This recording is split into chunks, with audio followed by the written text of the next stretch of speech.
आदरणीय नारायण रूपी संगत के चरणों में दास का ओम ब्रह्म सत्यम। विषय है शब्द नंबर 53, जो कि ग्रंथ श्री समता प्रकाश में पेज 49 पर है।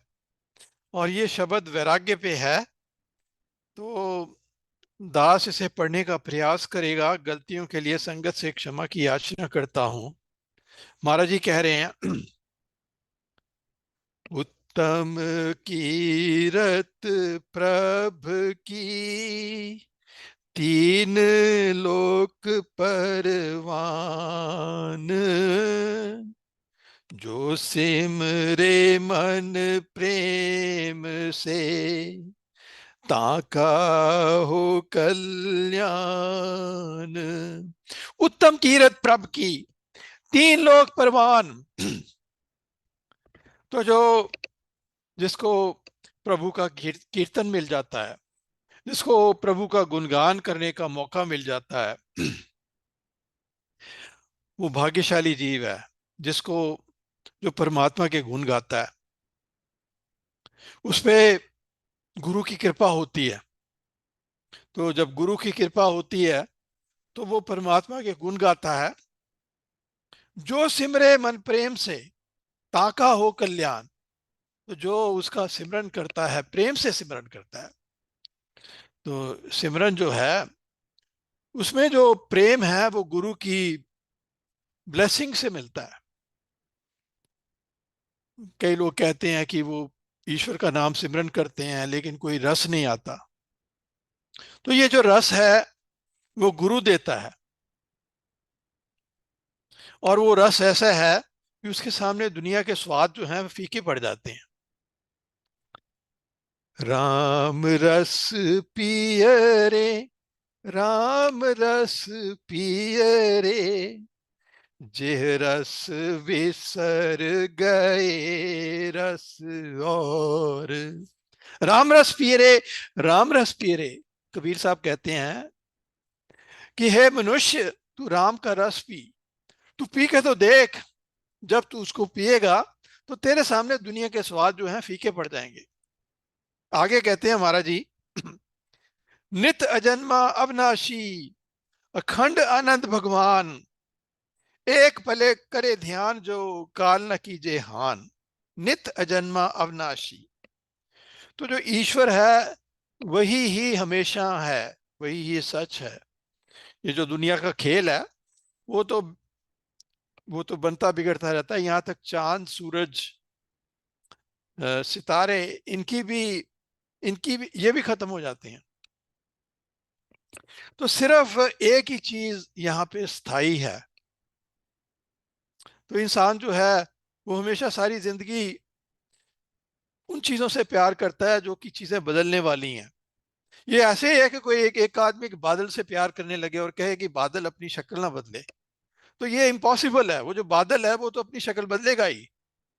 तो हम ये दास की मूर्ता है कि वो इन चीजों से प्रेम करता है जो बदलने वाली हैं। तो उसने दुखी तो होना ही है। ये तो जब वो परिवर्तनशील बदलने वाली चीजों से प्यार करेगा तो वो दुखी तो होगा ही। उसने खुद ही अपने सिर के ऊपर मुसीबत ले रखी है। तो इसलिए महाराज जी क्या कह रहे हैं, नित अजन्मा अविनाशी अखंड आनंद भगवान। तो जो उस परमानेंट भगवान से प्रेम करता है, तो वो तो भगवान जो है वो तो हमेशा हमेशा था, रहेगा और है। तो फिर उसका जो प्रेम है, फिर उसका जो आनंद है वो स्थायी रहेगा। एक आदमी है वो अपना घर जो है वो रेत के ऊपर बना देता है, रेत के टीले के ऊपर बना देता है। अब जो रेत के ऊपर अपना घर खड़ा करेगा तो उसका तो घर गिरेगा ही गिरेगा। लेकिन एक दूसरा आदमी है वो अपना घर है वो चट्टान के ऊपर बनाता है, तो उसका घर जो है वो गिरेगा नहीं। तो इसी तरह से जो है उस इस अस्थाई संसार में उस स्थायी चीज को ढूंढना है, उस परमानेंट चीज को ढूंढना है। तो ये जो माया है वो इंसान को विचलित करती रहती है, और वो माया भी बहुत जबरदस्त है। क्योंकि उस माया से, वो माया भी प्रभु की माया है। वो जादू का जो खेल है वो प्रभु का बनाया हुआ जादू का खेल है। उस जादू के खेल से तो वही निकलेगा जो जो जादूगर को देखेगा। जादूगर ही अपने खेल से उसको निकाल सकता है। तो ये जो परमात्मा था, जो ईश्वर था, वो महाराज जी के रूप में आया, और महाराज जी हमें बताते हैं कि किस तरह से इस जादू के खेल से निकल सकते हो। तो महाराज जी क्या कहते हैं, नित अजन्मा अविनाशी अखंड आनंद भगवान। तो ईश्वर को तो आनंद ही कहा गया है, कि मतलब आनंद ही है वो। आनंद का मतलब है कि जैसे गुड़ है, गुड़ को आप ऊपर ऊपर से चखो, नीचे से चखो, कहीं से भी चखो, वो मीठा ही होगा। तो हम आनंद को तो बाहरी चीजों में ढूंढ रहे हैं और दुखी हो रहे हैं। तो लेकिन महाराज जी क्या कह रहे हैं कि वो तो आनंद है, आनंद की आनंद की जो है एम्बॉडीड आनंद है, मतलब कि आनंद की कोई शेप है तो वो ईश्वर है। एक पलक करे ध्यान जो काल ना कीजिए हान। तो जो जब भी जब भी उसका ध्यान किया जाए तो ऐसे है कि जैसे जैसे आप ऐसे है कि जैसे आप किसी घर में बैठे हो, सारे घर में आग लग गई है, लेकिन आप एक एयर कंडीशन कमरे में आराम से बैठे हो। या ऐसे है कि आप जैसे आग के सागर के ऊपर एक जहाज है, उस जहाज में आप आराम से बैठे हो और बाकी चारों तरफ वो तूफान आया हुआ है। तो एक पलक करे ध्यान जो काल ना कीजिए हान। तो महाराज जी ने तो हमें ये जहाज दिया है कि जिसको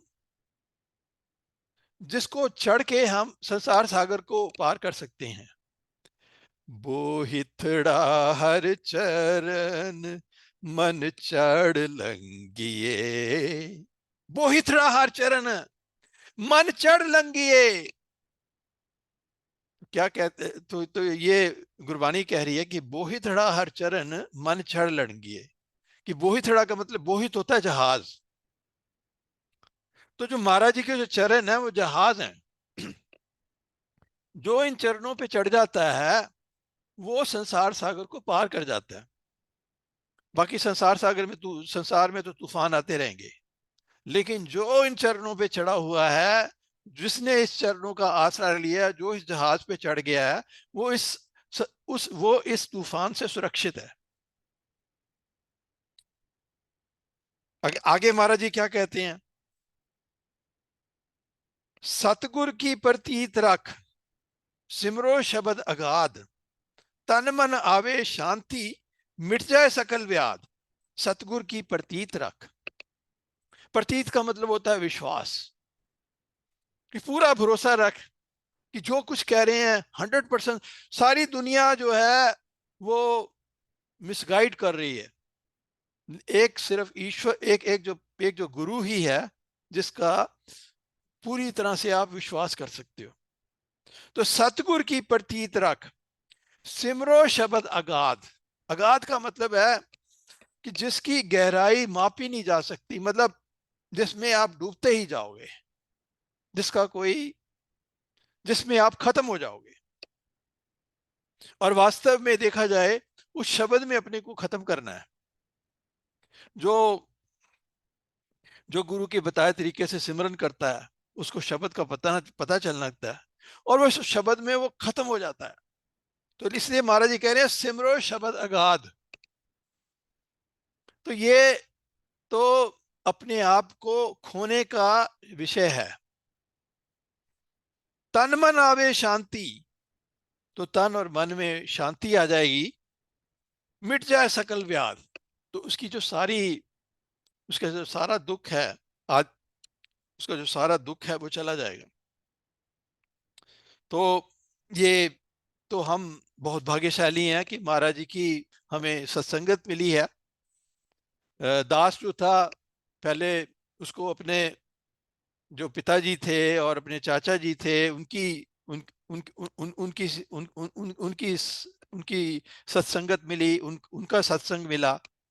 और बाद में फिर गुरु ने इस मुल्क में आया तो यहां भी गुरु ने सत्संग दे दिया,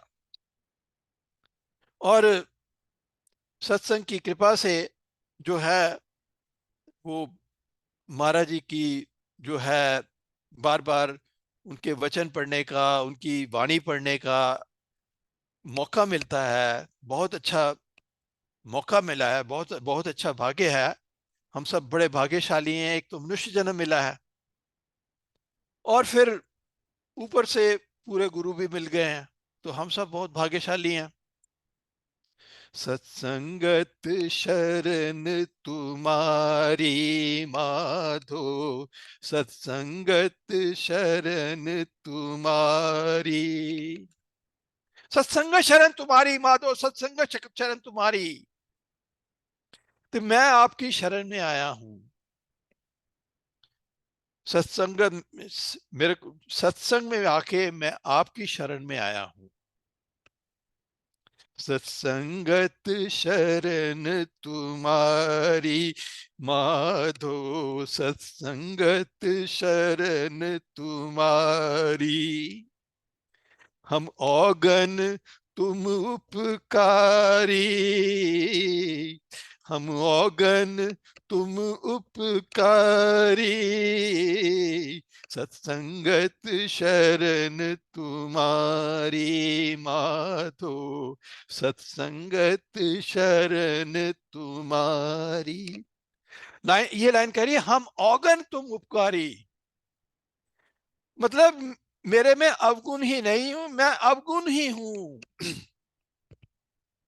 एक जगह गुरबानी कहती है कि मिट्टी को क्या धोना, जब आप मिट्टी को धोगे तो और मिट्टी निकलेगी। तो क्या है कि काम क्रोध लोभ मोह अहंकार ये पूरी तरह से जो है दास उनमें डूबा हुआ है। तो हम अवगुण कि जो हमारे अवगुण हैं उनका तो एक जगह पे गुरबानी ये भी कहती है, जेता सागर जेता समुद्र पानी भरिया, एते अवगुण हमारे, कि जितना समुद्र में पानी है उतने मेरे में अवगुण हैं।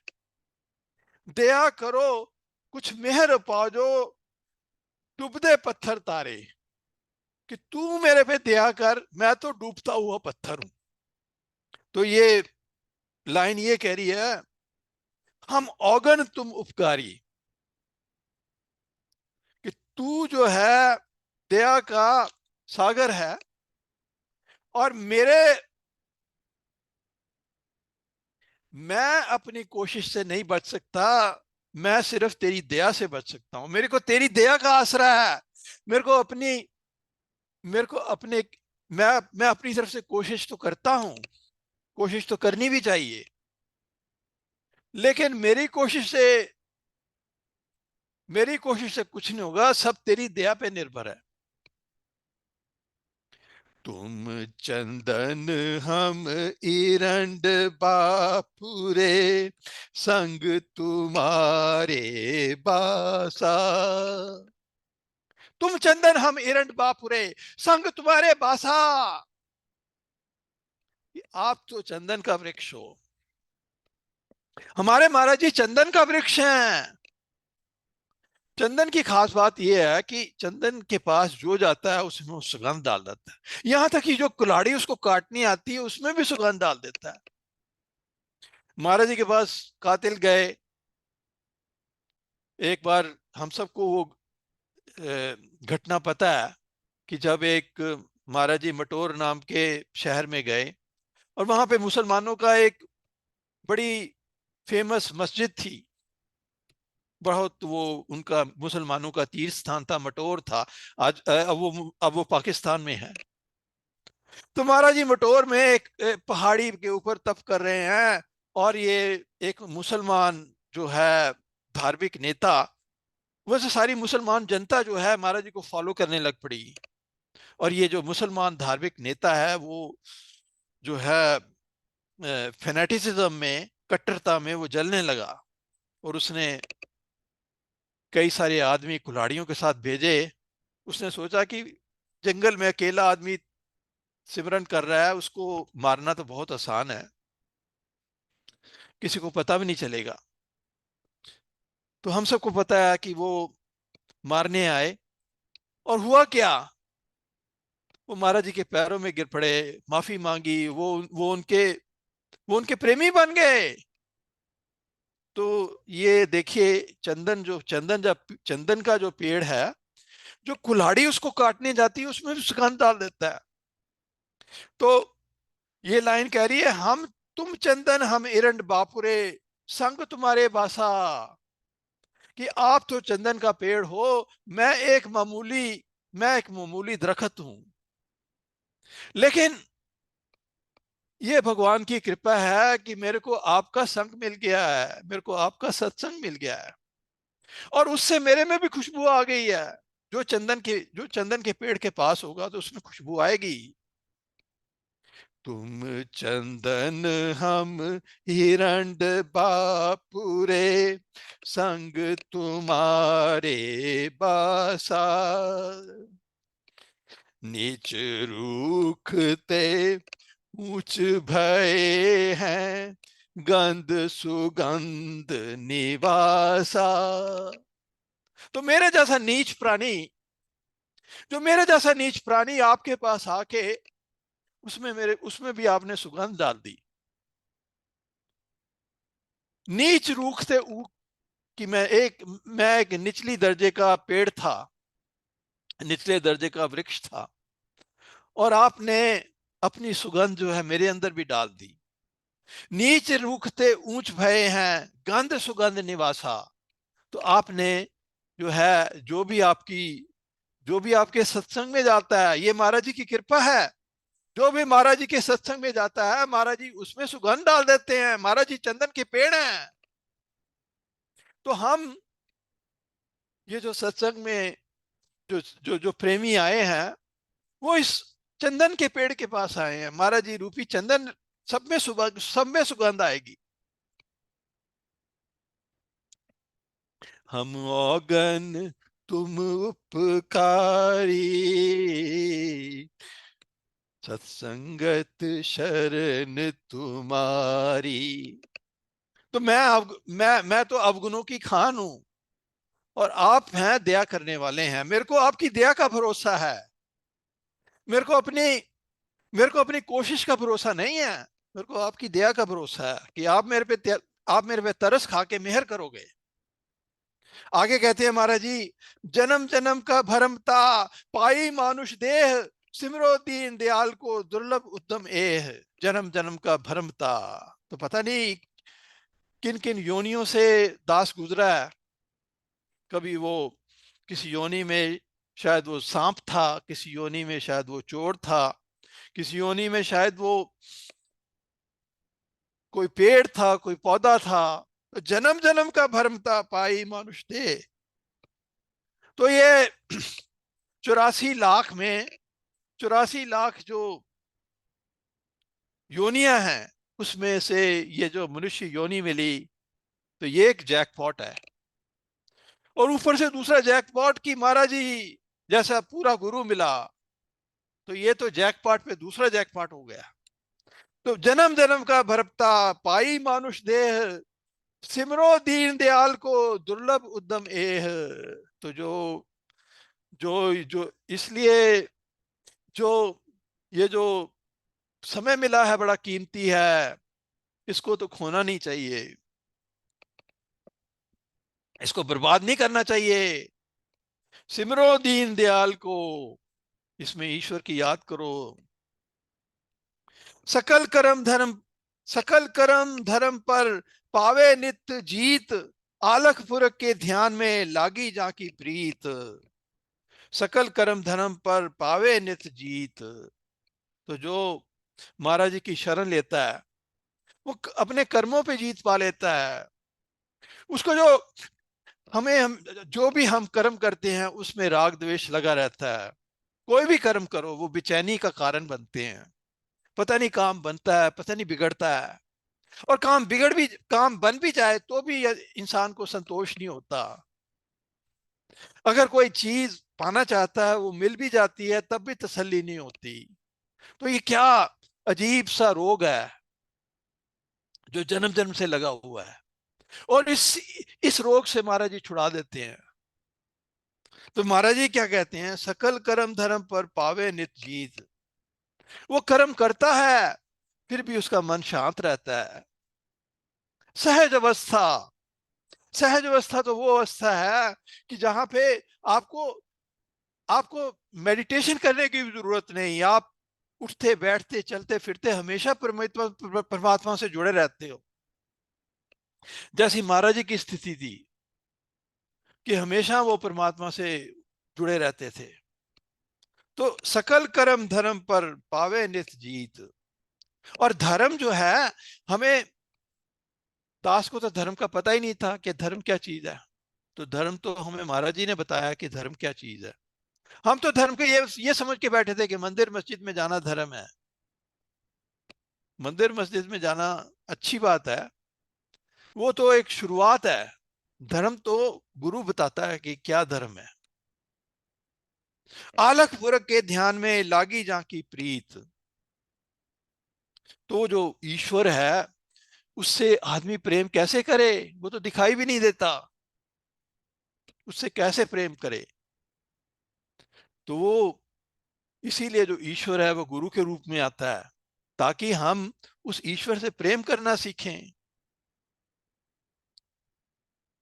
जब जब जब महाराज जी की कृपा होती है तो फिर वो ईश्वर प्रेम पैदा होता है। वो ईश्वर का मूर्तिमान रूप है। जो गुरु है वो ईश्वर का ईश्वर का मूर्तिमान रूप है। निर्मल समा पहचान के नित कीजो प्रभ की याद। रिद सिद्ध चूमे चरण को मिट जाए सकल उपाद। तो ये निर्मल समा विचार के, तो ये जो समय है वो बहुत कीमती है।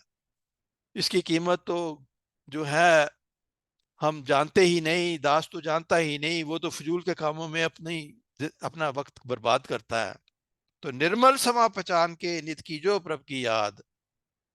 क्योंकि कोई पता नहीं है कि ये कितनी देर इस शरीर ने जीना है।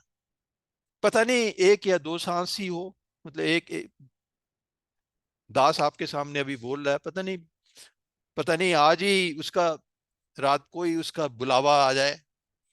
तो निर्मल समा पहचान के, रात तो क्या, इस सांस का भी भरोसा नहीं है। गुरबानी कहती है, हम आदमी है एकदमी, हम आदमी है एकदमी, कि एक एक सांस का भी भरोसा नहीं है। तो निर्मल समा पहचान के नित की जो प्रभ की याद। रित सित चुमे चरण को मिट जाए सकल उपाद। उसकी उसके जो काम है अपने आप बनते हैं। जो दास को भरोसा नहीं होता, लेकिन जो ईश्वर का सिमरन करता है उसके पीछे उसके उस उसके प्रभु काम अपने आप ही कर देते हैं। गीता में भगवान कृष्ण कहते हैं, तू मेरे को याद कर, तेरा योग क्षेम मैं करूंगा।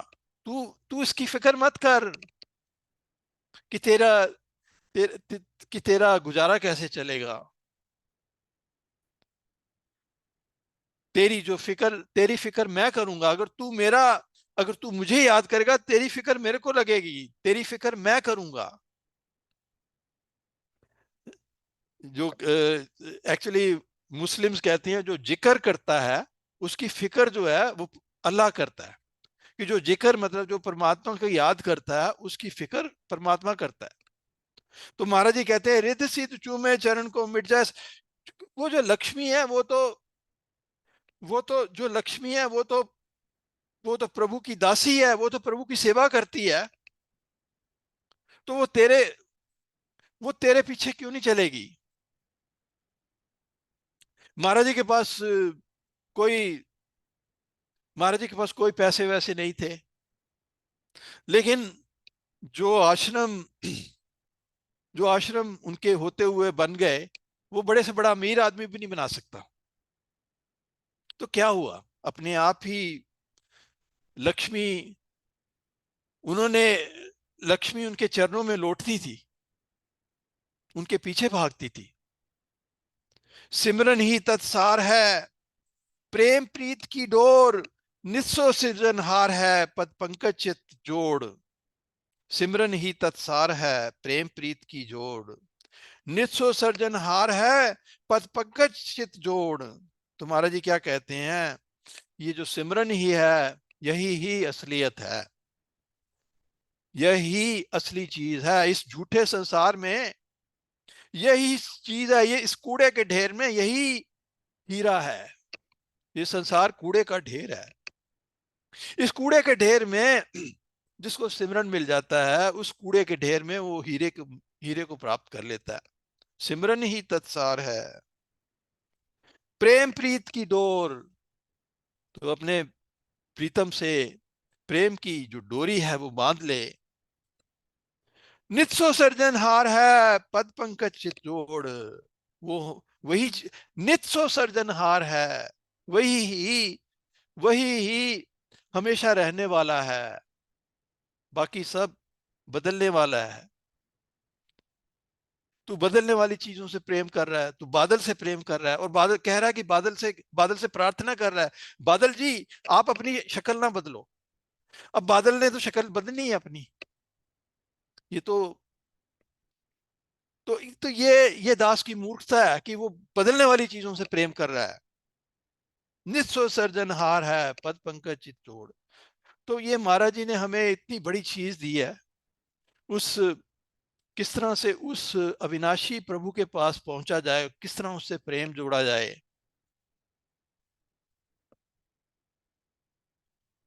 लोक कुटुंब ना संग चले ओढ़क मरती बार। समय समाप्त हो रहा है तो मैं आखिरी दोहा पढ़ के खत्म करूंगा।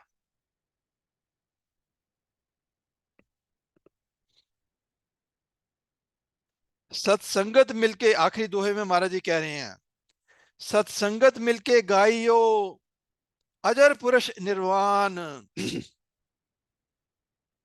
मंगत पलक ध्यान से मिट गई 84 खान। सत्संगत मिलके गाइयो अजर पुरुष निर्वाण, मंगत पलक ध्यान से मिट गई 84 खान। तो सत्संगत मिलके गाइयो। तो ये हम जब भी हम सत्संग में आते हैं हमें उत्साह मिलता है, नई नई एनर्जी मिलती है। आप सब जो भी जो भी सत्संगी हैं वो प्रभु का रूप है, और उनसे मिलके एक नई एनर्जी मिलती है, एक नया उत्साह मिलता है। तो सत्संगत मिलके गाइयो अजर पुरुष निर्वाण। तो हम उस परमात्मा के गुण गाएं। तो हम परमात्मा के ही गुण गाते हैं इस सत्संग में जब आते हैं, परमात्मा के गुण सुनते हैं, परमात्मा के गुण गाते हैं। सुनने वाला भी तर जाता है, जो उसके गुण गाने वाला भी तर जाता है। ये यज्ञ है। इस यज्ञ में जो भी इस यज्ञ में शामिल होता है, ये सत्संग यज्ञ है। इसमें दोनों, इसमें सभी तृप्त होते हैं। जो भी सत्संग में आता है सभी तृप्त होते हैं। तो सत्संगत मिलके गाइयो अजर पुरुष निर्वाण, मंगत पलक ध्यान से मिट गई 84 खान। तो तो महाराज जी क्या कहते हैं कि तेरे जब तू ध्यान करेगा तो तेरा ये 84 लाख, ये जो चक्कर है, ये जो ये जो सिलसिला है जो खत्म ही नहीं होता, जो चले ही जा रहा है, वो जो है वो खत्म हो जाएगा जब तू गुरु के बताए तरीके पर उसकी शिक्षा पे चलेगा। तो समय समाप्त हो रहा है, तो इसके साथ दास अपनी वाणी को विराम देगा। गलतियों के लिए संगत से क्षमा की याचना करता हूं। ओम ब्रह्म सत्यम सर्वधार।